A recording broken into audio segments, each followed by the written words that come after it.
and welcome everyone to the third episode of Dope Discussions. I have my dear friend Karsten, aka Xavier.wav, right here with me. Really excited to have you on the show. It's been a long time coming. I know we've talked about it for a while, and here we are, finally doing it. So, Yeah, super stoked to be a part of it, Andre. Thank you. yeah, of course, man. Should be good times. As always, we're gonna be talking about a little bit of history of Carson, what he is, who he is, and what he's all about. And we'll go from there, see where the conversation takes us, and hopefully everybody enjoys it. So yeah, tell me a little bit about yourself, kind of like your history, your background. How'd you get into music production and stuff like Yeah, that? yeah, sure. I'm 26 years old. I'm from Portland, Oregon originally. I was born and raised in Portland, and then I moved to Chicago about 4 years ago.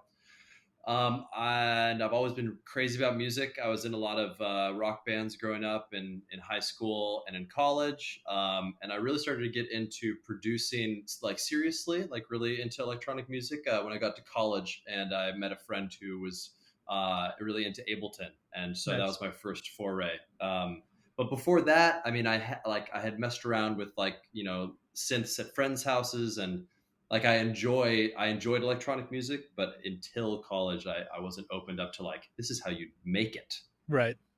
So it's just kind of like hearing it, dabbling or like going to parties, I'm assuming raves and whatnot. Oh yeah. Oh yeah. So many raves. Well, that's kind of the funny thing about growing up in Portland was like, I mean, there's definitely an electronic music scene in Portland, but it is just dwarfed by like the rock, the alternative, and the indie scene. It's just like so many bands out there. So I feel like there. Don't get me wrong. There are some incredible electronic music movements that happen in Portland. Oligopolist Records is a really cool like lo-fi record label. But I just wasn't exposed to it until I left and was going to more parties where there was Right. more dance music. Exactly. Yeah, it kind of goes hand in hand, right? 100%. Yeah. Going Yeah. to parties and being exposed to electronic music. It's kind of like you Yes. can't have one the other without the other. And you're like, oh, what is this? Okay. Yeah, I'm digging this. All right. Yeah. Finally staying up past 10, you know? uh, you mentioned you were in a lot of bands. What were you doing? Like, were you playing instruments, singing? Like, what was that? Yeah, I was primarily like rhythm or lead guitar and then lead singer. I was usually on the mic most of the time. So jumping Nice. around and jumping into drums and shit, that's my it's my pastime. It's my old stomping ground on top of the drum set. And then yeah, in college I played drums for the band I was in, and yeah, just hopped around all over. So, what made you get into producing electronic music? Like you mentioned, you were like kind of like exposed to it, and going to parties and kind of like into electronic music. But like, how did you decide? Like, hey, I want to like make my own, or like produce my own stuff. Yeah. So I think the very first foray I had into that was I had a Chaos Pad 3 Nice. that I got for Christmas, and it was my first like I didn't really understand like what electronic music was. I thought it was like you were still kind of filtering like analog like guitars and stuff and drum stuff through. Like I didn't really understand all the program aspects of it. So I got the Chaos Pad because I knew like I could kind of digitize a lot of my guitars if I ran it through. So Yeah. I did a couple like very entry level loops that I had built onto the four pads. So that was the first beat I made, and that was pretty cool. And it was Nice. like a Gorillaz remix. Remix. I took a section of a Gorillaz song and played it over and over. Um, Right. but that was Carson when I was like, edit. oh, exactly, yeah, it's a Gorillaz edit, Xavier.wav exclusive. Uh, but the real serious first beat, I think or the first like actual production I got involved was I went to University of Oregon in Eugene, Oregon, and made a friend, this guy Kevin, and he was super into dubstep at the time and EDM, and he was showing me Ableton Live 9, and it like blew me away that he could like make all of these sounds on there. And I was like in my dorm a lot, and so like you don't necessarily have as much opportunity to like jam. So I feel like there was an open opportunity to have more like solo time to work on music. So I felt like producing was the perfect outlet for that, where it's like you can have as much creative control as possible. I don't want to know what my first beat on Ableton sounded like. I'm sure it sounded like just some Uh, pots and pans. dude, those are the best moments. Like sometimes I like go through like my old like hard drives and stuff that I have saved, and I'm like, oh my god, I made this like 15 years ago, and then like you listen to it and you're like, what is this? Yeah. Like what was I thinking? And back then, like I remember like clearly like at some of the early tracks or beats that I made, I was sitting there and thinking to myself, this is gonna be like a banger. Like this is so good. Oh, that's always how you feel about him too. And then you like listen back, a few years later when you get a little bit more experience, kind of train your ear a little bit, and you're like, yeah, like please delete this like right now. I don't. This is not me. I don't know who did this, but it wasn't me.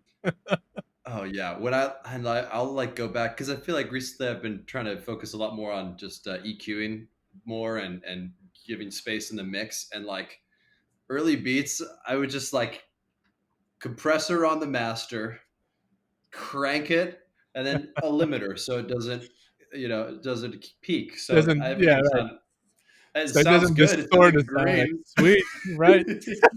I'm in the green, man. Ship it. Yeah, exactly. But those were simpler times, You didn't know that there were as many rules as there are. It's so true though. Like, and you know what? It's interesting because sometimes I feel like I wonder if this is like ignorance is bliss. They say like Mm, the less you know, the less things you have to like worry about or take into account, especially sure. with production, right? There's so many different things you have to like keep track of, and like you said, like make sure I'm not peaking, and EQ and panning and volume and mixing and mastering, and make sure there's like enough headroom and there's no mud, and all of the sounds Right. kind of like sit and glued together, and there's just so much. And as a beginner, you are clueless. You have no idea what you're doing. Yeah. Like I remember like there was like zero automation, zero panning. Everything was at like 0 dB, and I would just like put sounds like one on top of the other, and I'm like, oh, cool, cool. This is amazing. This sounds so Oh great, yeah. so cool. Well, because it's just satisfying to like finally make something and you like can hear Yeah, it. Like I feel like that was the biggest thing for me when I first started producing. It wasn't didn't even have to be that good. I just like got to press a space bar and like hear a thing I made. Like that was magical. That was so cool. And then yeah, I it, listened to it 2 years later. It's like and in a way, it is magical because it's something that you made out of nothing, right? It's like you created something that didn't exist before, and it's something unique to you. Like you made it. Like there's nothing like that yeah. in the world. So it does have like a special feeling to it. But like I said, as you get more experience and more knowledge of like what is right, what is wrong, and kind of like how do you properly approach it? How do you make it sound like professional? And looking back and listening to your old productions, you're like, yeah, this this was not good. Sometimes I will say though, there have been, and I need to do it again when I've got the time, but like going back and listening to old beats, not necessarily to like redo them or fix them up or anything, but there are some like creative decisions that were made that you're like, whoa, I would never do that now, but that I can pull it off now. Like I know what you're trying to do. Yeah, you would listen back to it and you're like, oh my God, like that's sick. Like, okay, well, I have to do that. That's so cool. Like, what the hell? What is that weird triplet like snare? Like, and I've got it, panned up. That's bizarre. Um, but like you Yeah, said, it's that's the ignorance is blunts. No one knows. Like, yeah, you can pitch something up 120, points or whatever, and it sounds like a chipmunk. But like, maybe it sounds sick, and you just did that because you thought it sounded sick. So I don't know. No, it is also a good point. You can look back into your older stuff and maybe get some inspiration or ideas, or like you said, you were just making things without any rules or experience or knowledge. So then it's something you would never do now because it's like against the rules or like unconventional approach. And Right. back then, like you just didn't think about it that way. So then you kind Yeah. of look back, you're like, oh, like that's different. That's fresh. I can take that as a concept and then apply my knowledge and my expertise now, and then make something like that would stand out. That would be cool. Yes. Yeah, that's interesting. See, like this wasn't like we weren't planning on talking about this, but like somehow we just gravitated and like Come this is on. really interesting. I Yeah. love it. This is why I love doing this, man. What's your approach when you sit down to produce? What do you do? Do you have anything like I know like a few producers or musicians in my life, and it's very interesting because they all approach production very differently, like myself included, right?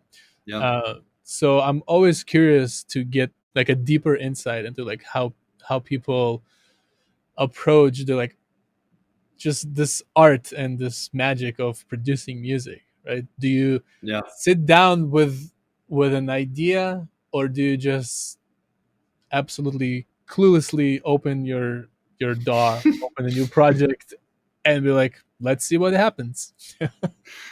I laugh because that's more often than not what I do. But we're rounding on almost 10 years of being on Ableton, like not no, Yeah, not there yet, but like, I've been on it for a while and I feel like I've been trying to be a bit more focused with my approach when I sit down, especially because I'm working full time now. I don't have the freedom of necessarily like, messing around on the DAW all day. Like, I want to sit down, I want to have something to do.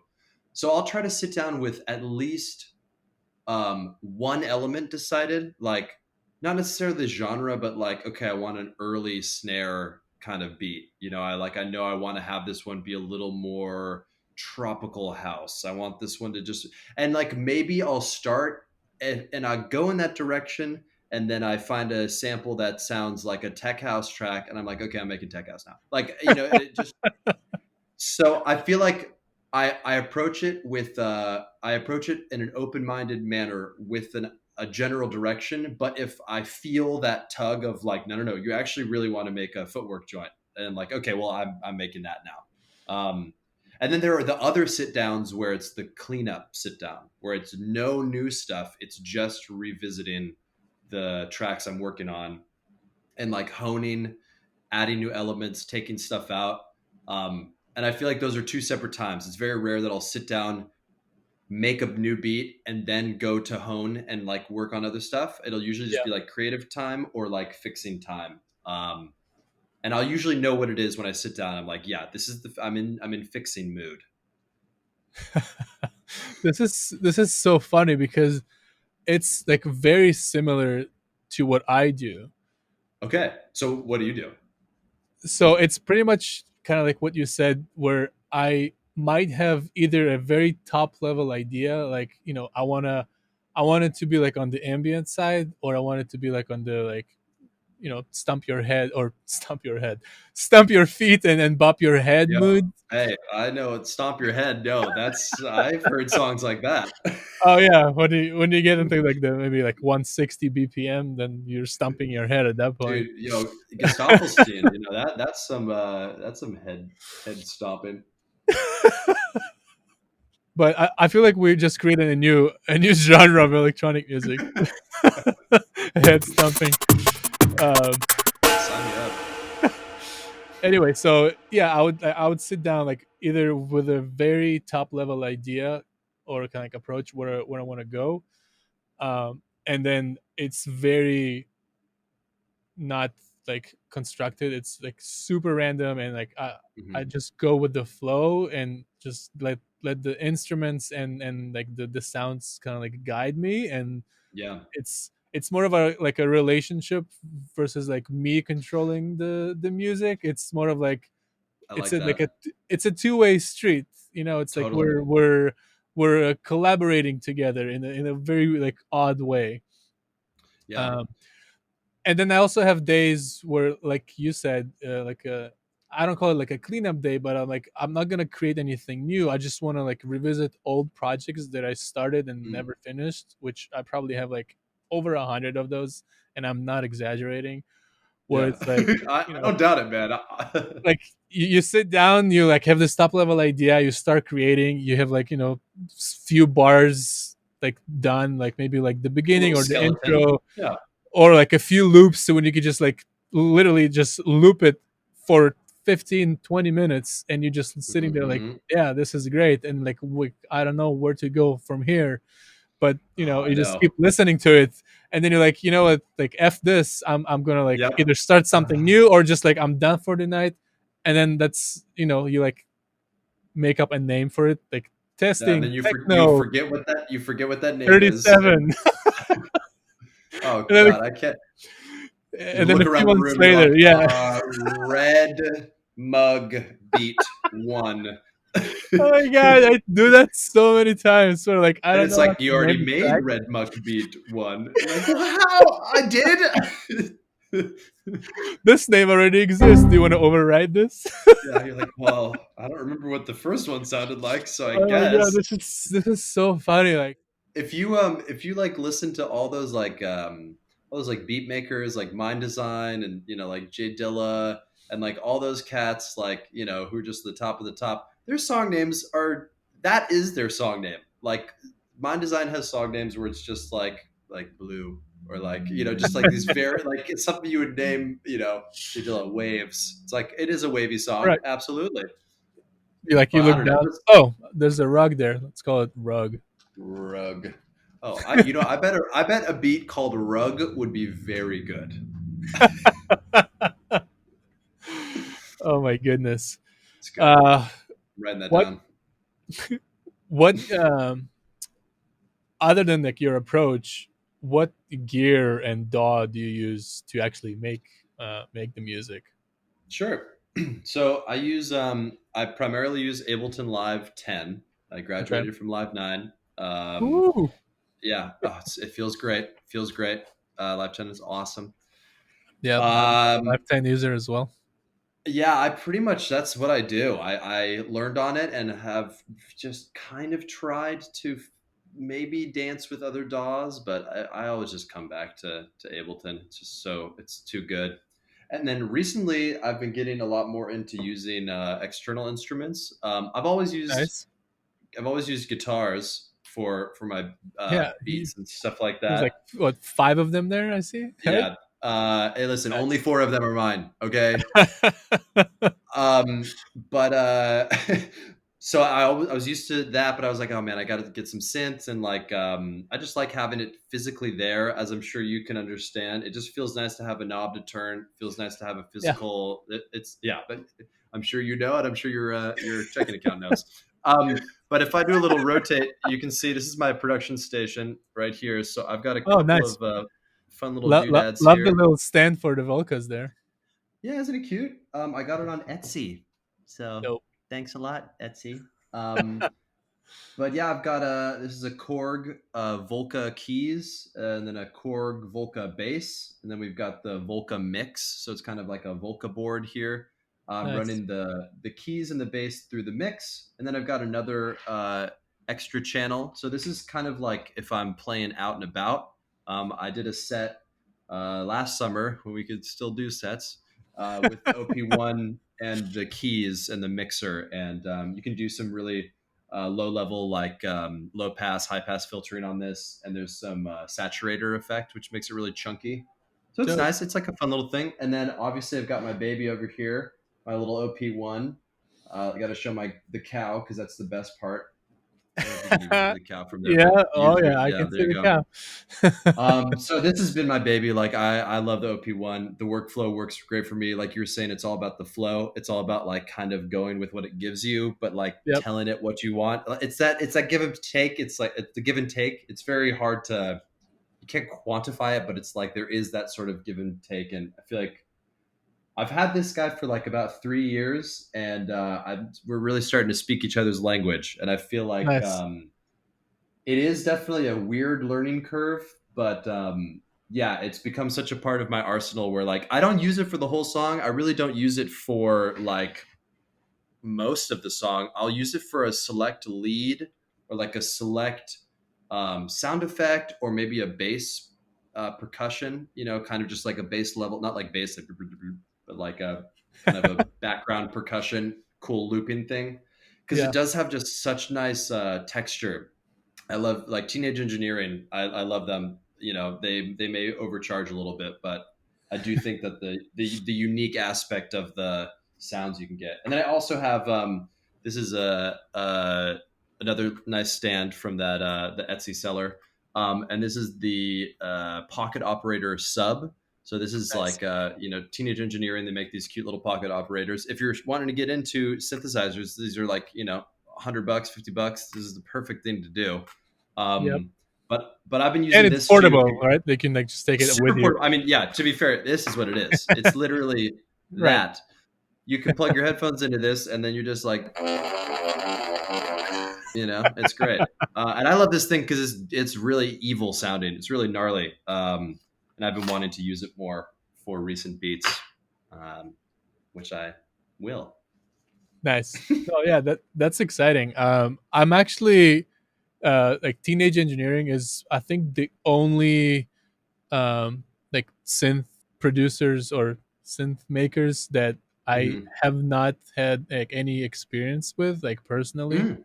Yeah, Just never had the kind of like the opportunity to, and like you said, their prices like on the steep side. So I was like, yeah. I can get like five Volcas for the price of one Teenage Engineering And I would piece. argue that you could still get a similar end result. It's not like I mean, what you've got behind you, you can easily do with the OP.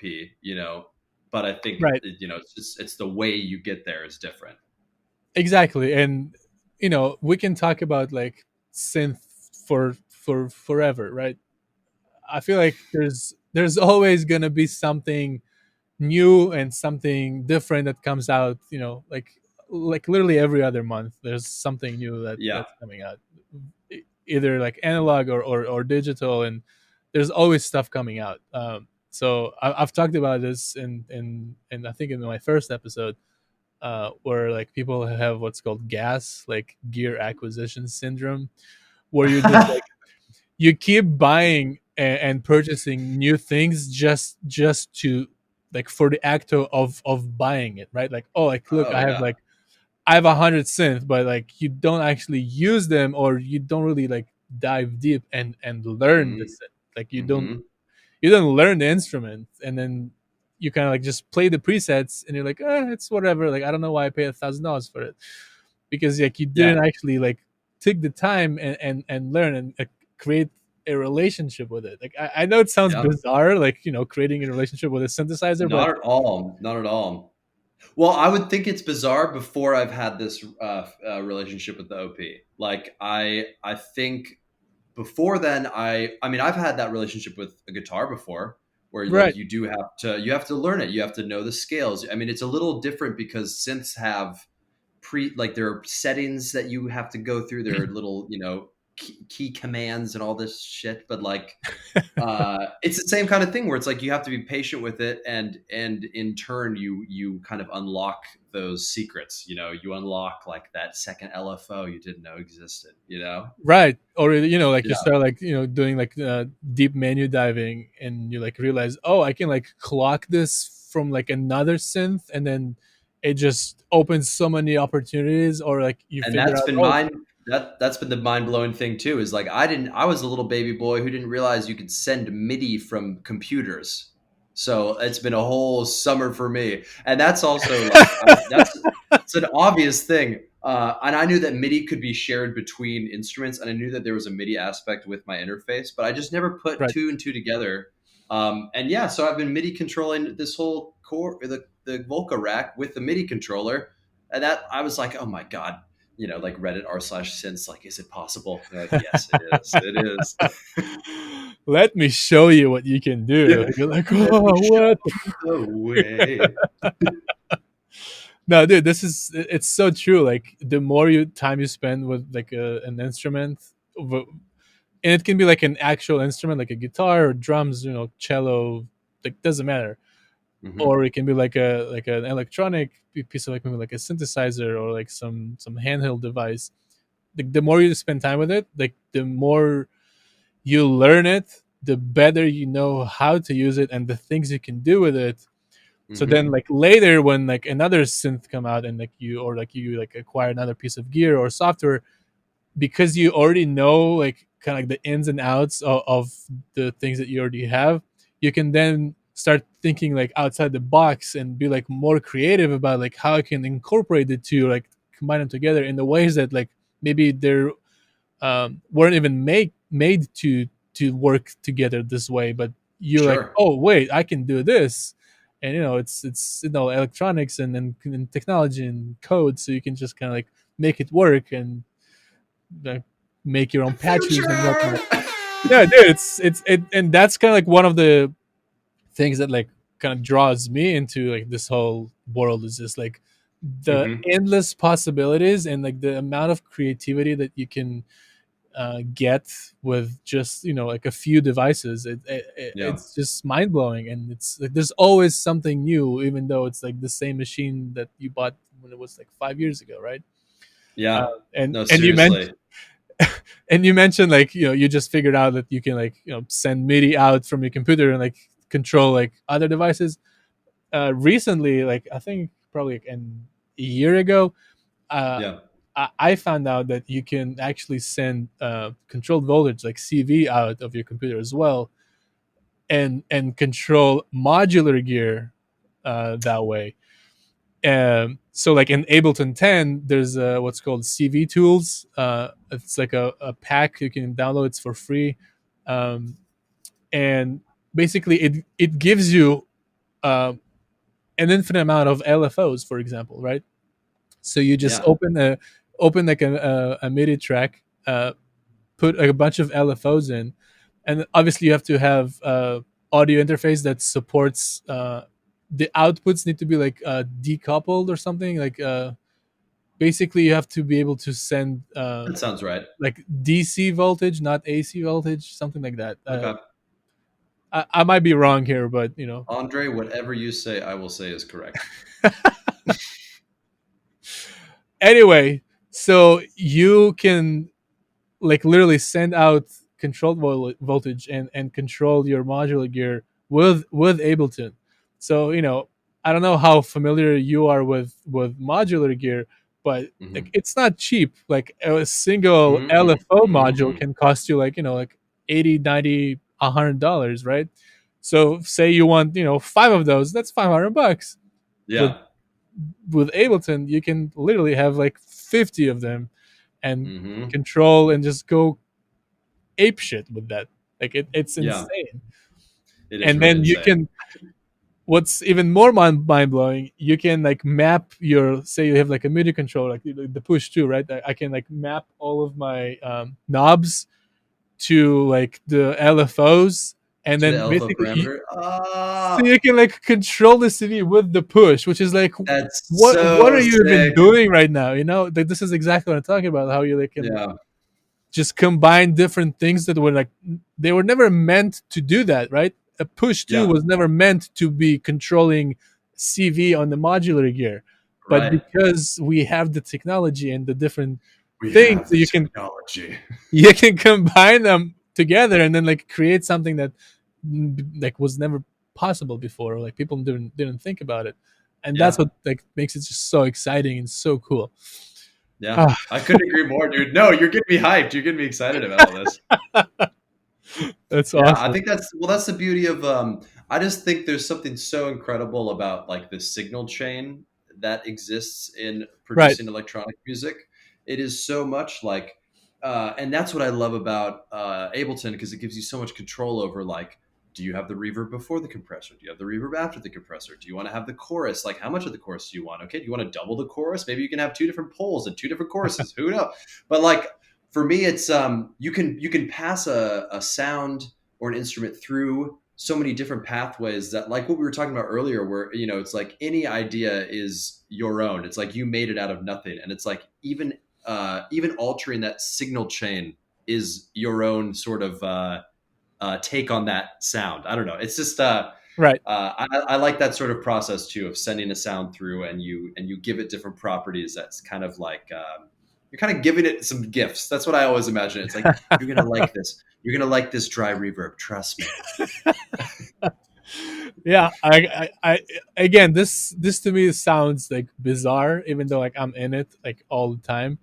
But Hmm. like, just what you just said, kind of like you're like talking back to like it's a relationship. Like you're giving gifts, or you're like receiving that unique sound that you've never heard before in your life back Right. because of the things you gave it, right? And it gives you something back. So it's kind of like that back and forth that just like so organic and yet so like supernatural. Like it's just, Yes. I don't know, man. It's just like There's a ghost in the machine, man. I definitely think that there is.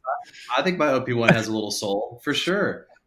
Yeah, well, I think it's. I mean, and like you said, we could talk about synths forever. Basically, just like when you have this thing that you have poured so much love and effort into, and I feel like if anything, it's the respect. You have to you respect this thing. This makes me sound very like stringent in my practices. You must respect the synth, but it is true, because if you respect the synth, it will show you beautiful things. Like, for example, the Volca keys. Like, I mean, those Volcas are like 150 bucks, 200 bucks, But Right. like, there are six different synth voicings that you can set up on it, and it's like like me, when I initially got it, was like, okay, that's not that much, like six, whatever. But like, you could, I don't know, like with enough patience, I have heard the craziest sounds come from like this $150 synth that like you could never make with like a massive plugin or whatever. No, Not to say absolutely. massive isn't great. Right. I see what you did there. And it's it's the same with like the pocket operator. I think that's like a perfect example. When it's like Definitely. you can like literally buy them for like $49. I feel like that's like the cheapest one that they Hmm. have. Yeah. And again, like it's up to you. Like, what do you do with it, right? Like, do you just like play the presets and be like, ah, this sucks, or you like really dive deep and just think outside the box and then create insane sounds from this like size of a Yeah. credit card And machine that like costs $50. and Like, dig your I feel like digging yourself into a hole too. I don't know if you do that with yours. Like, you just kind of keep pressing shit until you're like, what have I created? And then you try to find your way out of it. Like, that's another thing I like no, doing with there's these no way things. out, man. That's true. That is very true. Yeah. And then it's just like, what did I make? What is this? Where am I? Help! That's why I'm afraid of modular, man. I mean, I'm liking my synths, but like, once you get into modular land, you're like, I feel like it'll never end, and I'll It's die. a whole different beast, man. Like, I I have like a very small modular setup. I basically have like the Mother 32, the DFAM, and then like four modules. Hmm. But even with that like minimal setup, like again, like, there's just an insane amount of possibilities. Yeah. And what I like about it is you can never ever do the exact same like signal path. It's That, I it's think, like freaks me out a little bit too. There is something it, about it that where it's like, how do you recreate it? How do you recreate the sound? you can't. It will Yeah. always sound just a little bit different, even if you like literally put all the knobs in the exact same position and put the patch the cables in the exact same That's way. It will fascinating. be a little bit different than it was Yeah. the day before, and that's kind of like that's the I guess the downside and also the positive side of it, right? Like, because it Hmm. offers you something unique. Like, you can't, there's no save button, you can't save a preset, you can't Yeah. like capture that. It's like you only have it right now, right here, right now, in that moment in time. So the Yeah. only thing you could do is like record the audio of it, but then again, like you can't like manipulate it later. It's just, I feel like it is what it modular is. is like, it is like the chaos magic of the synth world.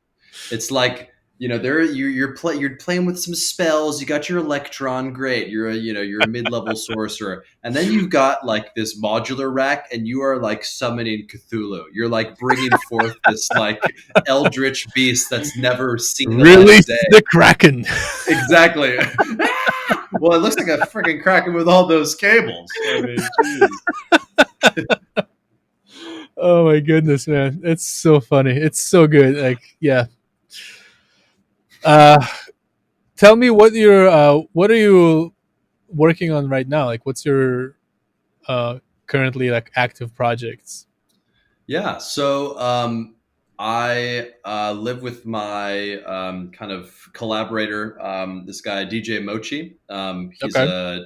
He's a DJ here in Chicago, and him and I run this record label and kind of like event planning group called Canopy Collective.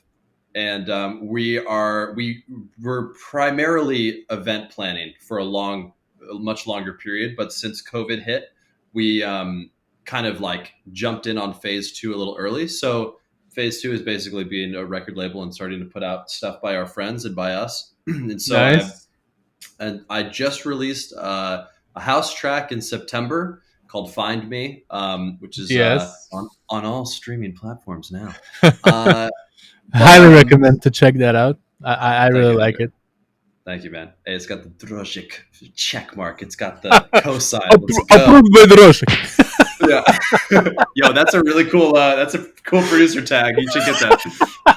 And then there's like a stamp set produced by Droshik. Maybe add a little bit of dry reverb. As you can tell, I enjoy a dry verb. Yes. Okay, anyways, enough that. Shit, what were we talking about? Oh, so I released that song in September, and it's been something I've been wanting to do, is get a remix album going, where like I get a couple of people to like flip the album, there were a couple of artists that were in our friend crew that like we had been talking about getting their beats on our label, and so we're like, okay, this is an awesome opportunity to get like something of theirs involved. So what we're working on right now is we've got this remix album of "Find Me" that'll be coming out in early December. So we're getting those tracks Nice. mastered right now. I'm super excited. Yeah, it's these three cats: Ace Spade, mixed by Geo and Doug Mason. We're all super cool cats. And yeah, they have each took a different spin at it. May have to send it to you and hear what spin you can give it, man. I would love to hear what you do with this. I was just gonna say I actually didn't know that you were doing something like that. First of all, I love this idea of taking your own track and then be like, "Hey, let's do like a remix album of Yeah, this track," and I love that idea. That's really cool. It kind of reminds me of I don't know if you follow Andrew Huang, but he does this thing of bro, I love Andrew. I love him. four producers, one sample, and I love that. That series is so great. Like it's always just blows my mind how like Yeah, from this one like door creak or like some random like piece of sound, like the insane uh like range of productions yes, that come yes, from all the different producers, and yeah. it's so awesome. So I love that Well, idea. So it kind of reminds me of that.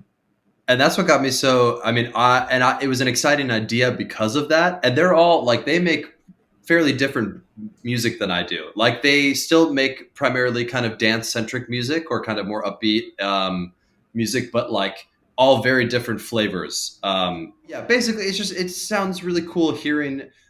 I basically sent them all the stems, which are Right. basically the individual tracks.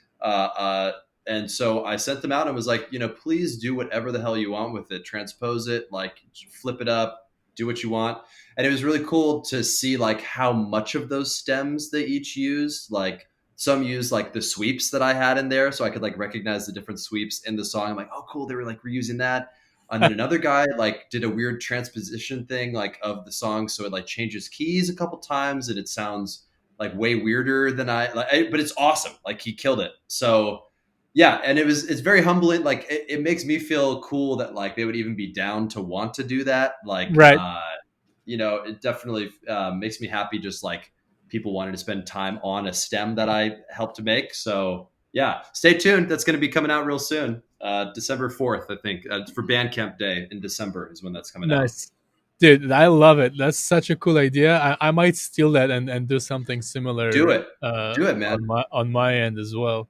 Like that's such a good way to like, again, like, to me it's all about like creating the community and just, supporting other artists, whether you're just starting out or like you're already like kind of like on your way up, or you already made it and like that's your career and you like make a living Yeah, out of like producing or mixing or DJing or whatever. right. Like it doesn't matter like who, like what your status is, like it's we've all started from nothing, right? So it's Yeah, like still being there and like helping and supporting younger upcoming artists is it's this is what it's all about. Like, it doesn't matter who you are, where you're from, like none of that matters. It's just we're all here for the music, and music, what's like, yes, that's our language, it so we is. can communicate, and that's the best thing ever. I couldn't agree uh more, man. I couldn't agree I, more. I love that thing, man. This is so cool. He got me pumped Yeah, with that good, like good. remix thing, which also actually reminds me. Are you familiar with the Metapop? I'm not.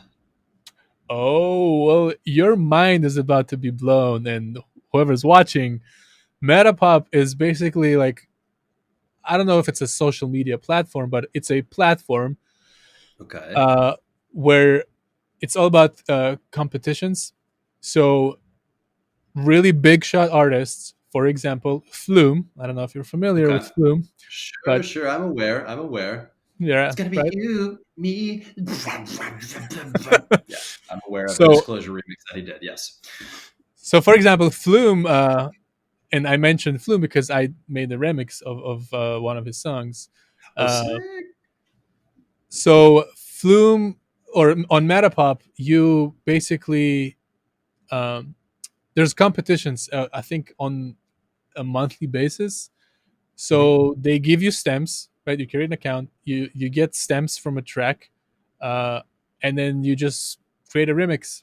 And there's usually some like very basic rules, like you Yeah. have to use at least like four samples or like four stems.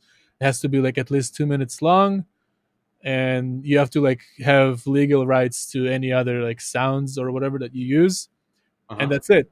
It's 100% free, and then you submit it. Can you publish the mix?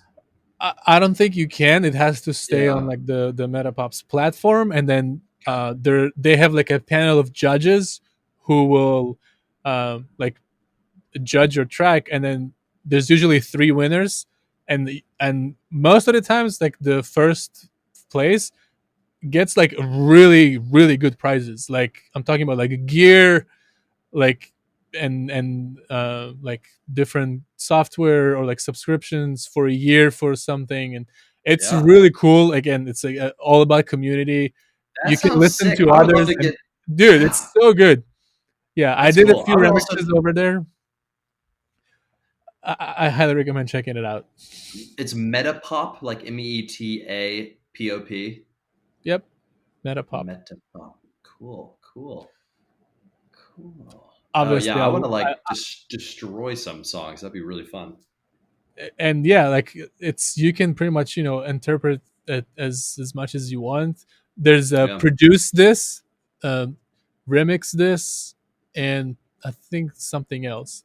So you can either like take a remix, or they can just give you like a bunch of samples and you can like produce your own track and upload it. Whoa, very It's really cool. cool, dude. Like I'm actually surprised that you're not familiar with it, because it's like right I up your got alley, I feel like. I gotta be honest, man. I'm not. I just like. I'm pretty anti like creative competition. Like I really I hear so you there. Yeah. do you know what I mean? Not that Yeah.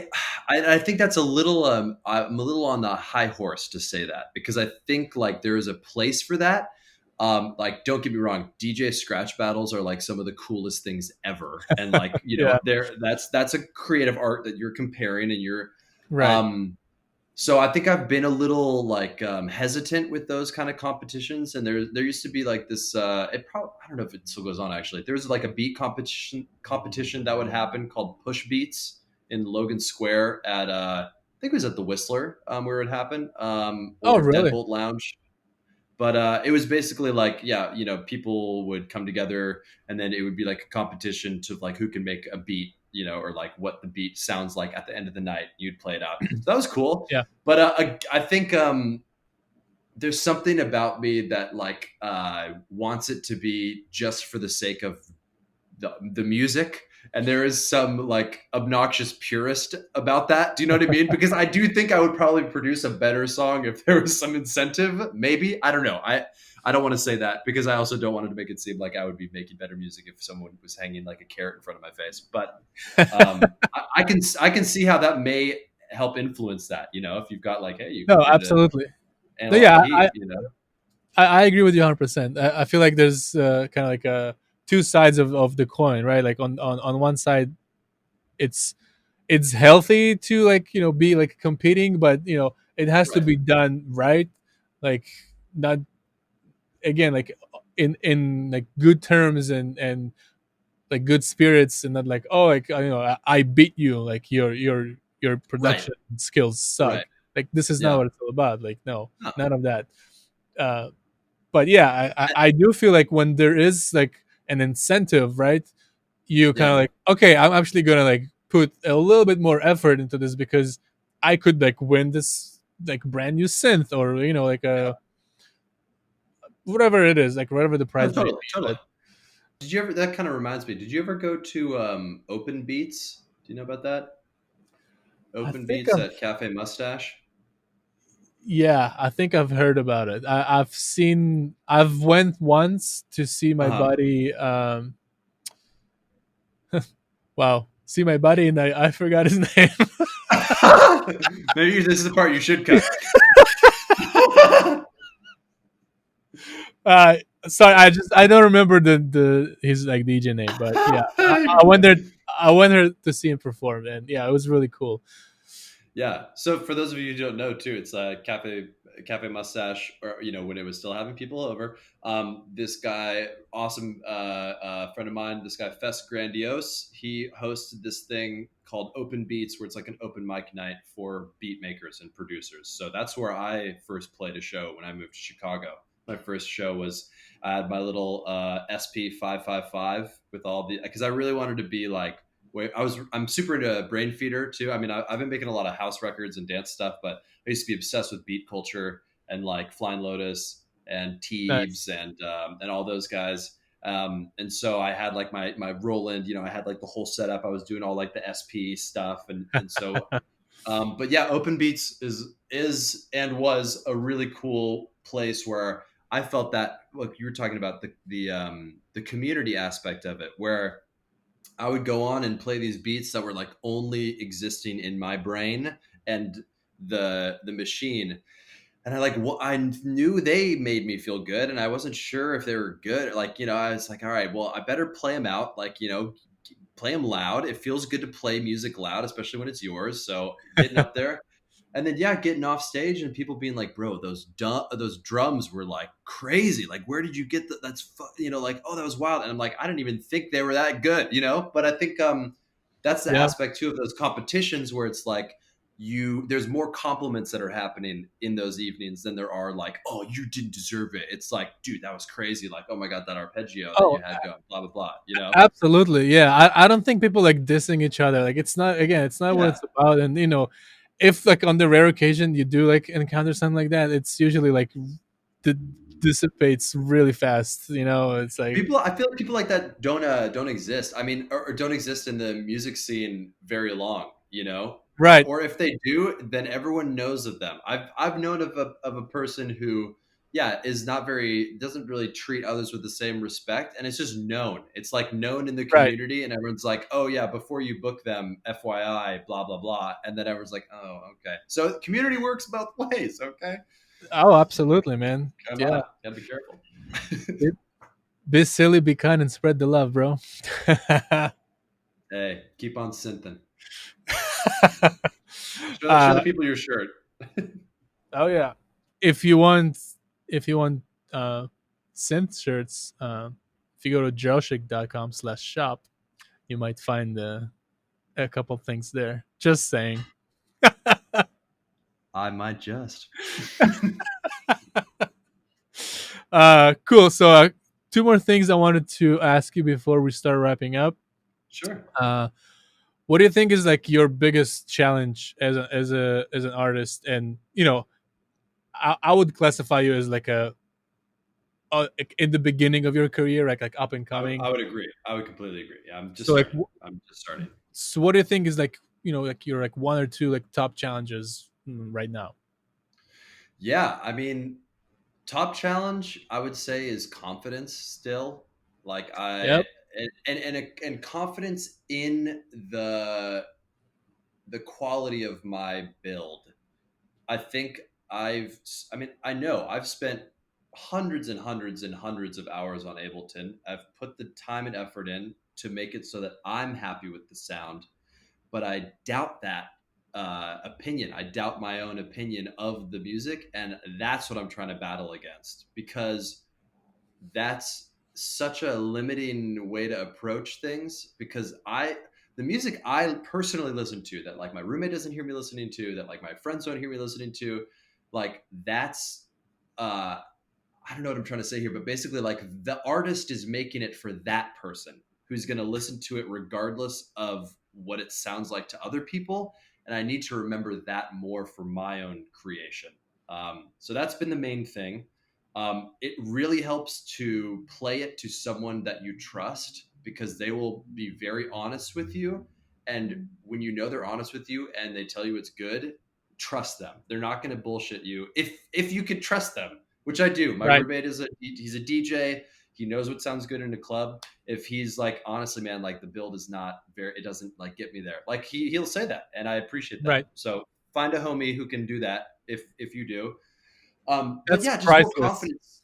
It really is. It really and it doesn't. It's not everyone has that, and I think I didn't have that for a while. When I was living in Chicago, I had roommates that didn't really like we shared similar music tastes, but the kind of music I was making wasn't really on their radar, so they didn't really have a taste for it.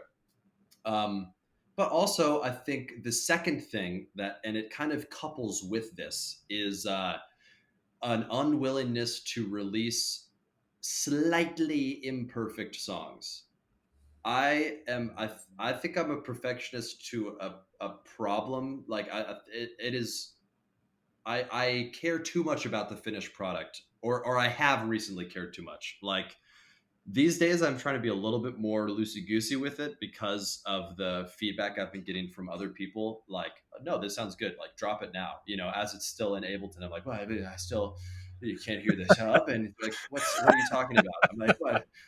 And the snare is they're like, yeah, I don't hear a snare. I'm like, oh, right, because I that's another thing you have to remember. It's like no one else has spent 40 hours with this song. Like they'll hear it once, they're like, that was good, and that's it. Yep. So that's what I'm trying to do. Before that remix album that's coming out, I've got this little juke flip I made of this of this Coldplay song that I've had it stuck in my head. Like, and this was one of those things where I knew when it was going to be sitting down. Nice. It's that song Trouble, like the da na na na na na na na na Yeah. na. I heard it on the radio one day, and I was also listening to a lot of juke and footwork at that time. And I was like, "Damn, if you sped that up and put a little like like that could work." So I had that idea last summer, and then this year I was like, "You know what? I'm gonna make that Coldplay juke flip," and I did, and it's really good. So I'm I'm dropping it on Bandcamp because I don't own Love the it. rights to those samples. Right. That's another one of those things where like I sat down, kind of pumped it out, got up, kind of came back to it the next day. Those listen throughs of a song where you feel super solid on it, and then there's kind of that lingering, like, so what next? Like, what do I do with it next? I kind of said like F to that, and then was like, all right, let me just like bounce it and then play it for people. And they're like, dude, sick. When does it come out? So like when I heard that, I was like, oh, I don't need to add anything else. Cool, that's great. Yeah. So I am getting it mastered because I like that's something I've been trying to do is make sure that there's a consistency with all the releases that I put out. Um, Right. while I can afford to do so, because I'm lucky enough to be working full time, so I can afford for this guy to master it. And that is nice. I will say that's like a little thing I didn't really have in college with production. Just having that extra little mastering tweak, it does set it apart. Where like, yeah, if you're listening to it on Spotify or something, it's like, oh damn, like, okay, this sounds like a song that should be on Spotify. Oh Whereas yeah. I feel like the songs that haven't been mastered, they're like, wow, I can't believe you're on Spotify. You know what I mean? Yeah, two different approaches, right? Absolutely, absolutely. Like, wow, this is on Spotify. No, did thanks for sharing your challenges. I feel like again, I keep hearing that again and again, like the confidence piece. It's I feel like it doesn't matter how long been in the industry, how long you've been producing music, you will always have that confidence piece, like just sitting there and constantly like challenging your own perception of yourself. Yeah, Uh, like I think it was Jennifer Lopez who said that every single time before she gets on the stage, she's like super nervous and she's like, I don't know if I can do this. yeah, yeah. But then, And it's but fucking then, Jennifer Lopez. you know what I mean? But then Yeah, once she gets off the stage, she's like, okay, like now I know why I'm doing this. It's like, right, right. Yeah. so it doesn't matter like if you're beginner or if you're like making millions and then you're famous all over the world. Like Mhm. everybody, it's part of the game, man. Like It is, and I will say, having like, that that's like something lack I of don't think I was. confidence. Well, and I wasn't aware. Like, I don't. I think I always had that lack, but I didn't realize it was something that everyone shared. And then Yeah, hearing like more and more people be like, "Oh, dude, I know that feeling." Like, yeah, I didn't drop my first EP until like 4 years after it. Blah blah blah. So it's like, it is. I think again, it is a communal feeling of like, okay, yeah, you know what, like Flylo probably felt weird before he dropped some of these songs, like he right. probably was it's like you just have to remind yourself all these other people are humans. It's just that we've been listening to them, through that, like, wow, they're these incredible people. Like, oh my Right. God, And that's how you perceive them, right? You think like, oh, like they're totally. successful, they're like up there, like they know what they're doing, like they don't Every deal song of with theirs is any of the perfect. problems that we do. But in Yeah. reality, we all do. It's just I think the best way to think about it is like it's just part of the process. Mm, You know, just uh like automating your volumes or like mixing your track is part of the process. yeah. Like feeling like lack of confidence and doubting every step of the way is Mm, just part of the process. That's all that yes. it is. You're you so know and right. when you think about it that way, you're like, okay, cool, yeah, like it's just part of the process. Like, yeah, I'm aware of That's all gonna help, my Andre. Honestly, that's gonna be great. I like that approach just a lot.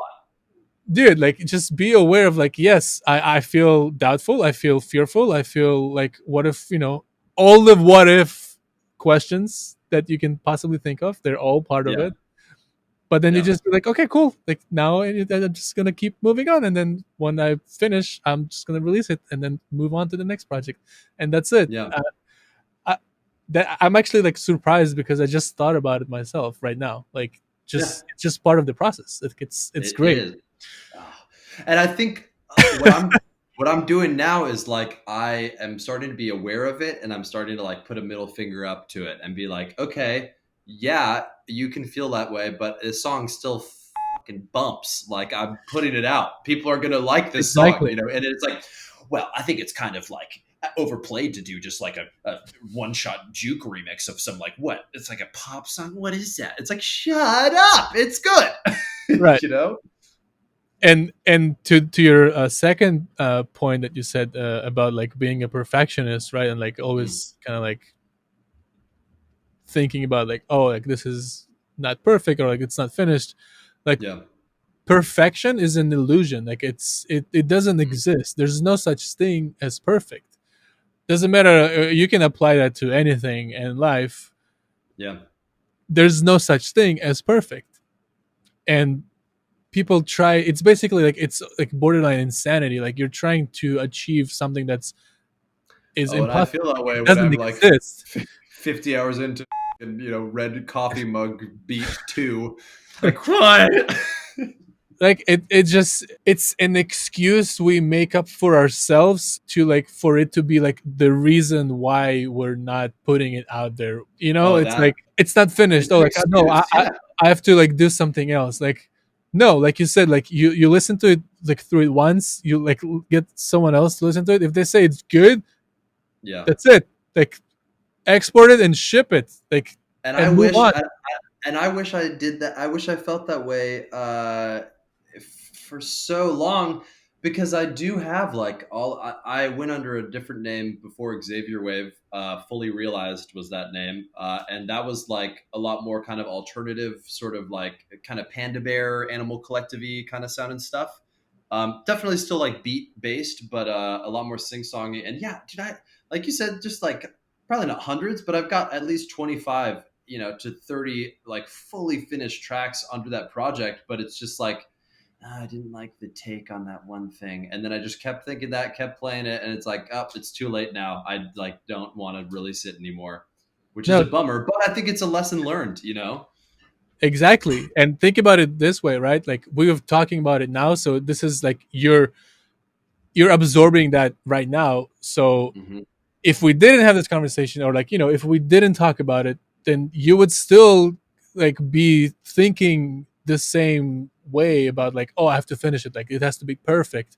Hmm. So like think about it from that perspective of like, yes, you may not have had this information or this knowledge, like before, but you do Yeah. have that now.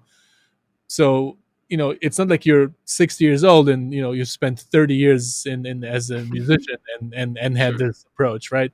Like you're just starting out, so it's like Yeah. you have the entire path is ahead of you. And Hmm.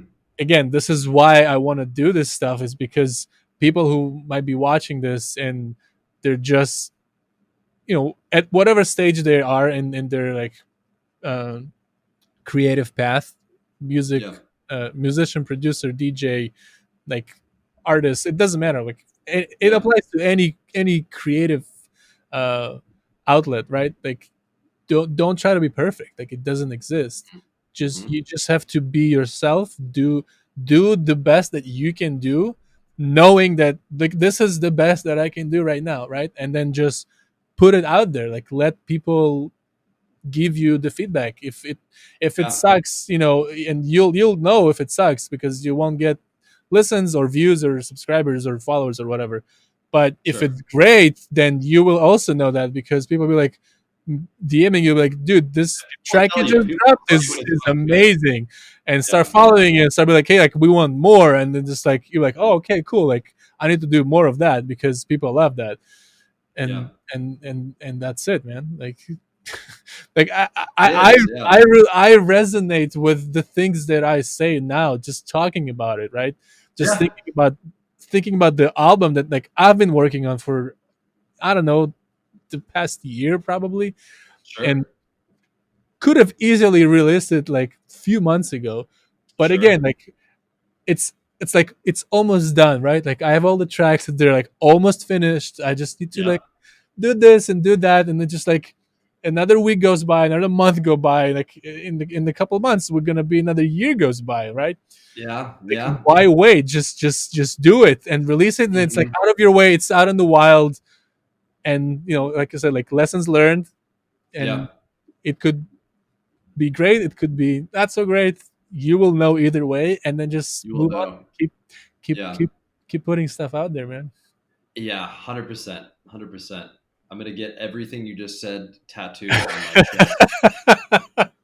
Well, luckily this is recorded, so you can just rewatch the video and No. share it. No. I need it covered in my chest. Needs to be ink I mean, permanent. if that's what you want to do, I support it. It's gonna be also reversed so that when I look in the mirror, I can read it. It's not for you. Nice. It's for me. Memento style. Exactly. Exactly. That's what I was referencing. Yeah. Yeah. leave clues for yourself. Exactly. Go check your inbox. Like, wait, what inbox? Check your inbox. uh, The one electron. last thing. One last Yeah. thing is Yeah. where can people listen to your stuff, follow you, find you, and any mentions or shout outs that you wanna give, please do so now. Okay, will do.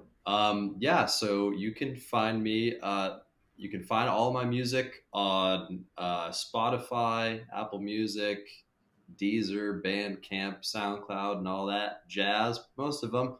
I only really have one or two songs out, depending on what streaming platform you have. But you can check out that song, Find Me. And yeah, it's Xavier.wav, like the wave format, Xavier.wav.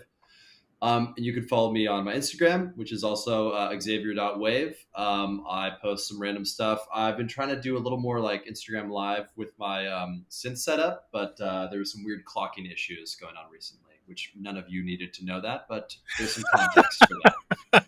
Um, and yeah, if you want to also give my mine and DJ Mochi's collective and record label a follow, that'd be awesome. We're Canopy Shy at Canopy Shy on Instagram, and we post anytime there's a new release or a new event. Not happening right now, but when we can have events, that's where you'll find out about those. So a follow would be great. And honestly, just shout out to Andre, aka Droshik. You know, like. Big, I'm very honored to be on here, man. Like I've seen the people that you've interviewed on here, and they are well in their careers, and it's cool to see. It's cool to be a part of, like, I'm like the little kind of, small dude walking up like, here's what I think. So I don't know. I appreciate you having me Of on, course, man. dude. It was it's absolute it's pleasure. the pleasure is mine. And again, like the original idea that I had, like starting this podcast, was obviously, it was because of the pandemic. I just Hmm. really missed like interacting with people and, like, jamming and talking music and just, having like dope discussions, right? Like Yeah. that's how the name came out of it. Like I just Hmm. I love this. This is like a huge part of my life. And not having that ability to just like hang out and just like have like good conversations and, uh, share my passion with people was just something Yeah. that like was like really missing. So like what can I do about it, right? Like I can either complain and do nothing, or I can be like, okay, like this is what I need, and like what can I do to make this happen, right? So Hmm. that's how the podcast came to be. And um, my friend Joe Synergist, that was on the first episode, like he Hmm. kind of like brainstormed with me and kind of helped me figure out like the format and like what we're gonna do. And now I'm trying to, not trying, I'm thinking about kind of like I mentioned earlier, like pivoting a little bit and making this kind of like a platform that like anyone can come and talk about things that are related to, music and production, and just kind Yeah. of this community and this kind of like space. It doesn't matter if you're like a big shot DJ or producer or just like starting out. Like, my plan is to have like the entire variety of people here Yeah. from all over, kind of like uh, walks of life, You're hitting the whole DJs, spectrum. producers, singers, songwriters, maybe like synth makers, That'd be or cool. like people that like have like a maybe like a record label, or make they have like a recording studio or something like that. Like just Yeah. Yeah. like their story, their experience, sharing knowledge with others, and I don't know, they're just building a community again. It's great, man. These conversations, they need to be happening, and we don't have those open beats or those, different synth shops to like all gather at. So it's Exactly. important you're having Hopefully these. not for too long, but even when Yes. things go back to like, okay, we can like have events and then go out and have Hmm. parties and whatnot. Like I'm not gonna like stop doing this. I'm still gonna do this. So, No, nor should you, nor should you. Yeah, I mean, who knows? Maybe down the road we'll have a live Q&A session for our Canopy event, oh, absolutely, starring man. dope discussions with Droshik. I like can't help but say Droshik and like a No, I love the passion how you say it. yeah. There's passion required to pronounce that. uh, Thanks, dude. I really appreciate you being on the show as always. And yeah, that's it. Cut this. Peace, love, and see you all on the next episode. Yeah. Like and subscribe, y'all.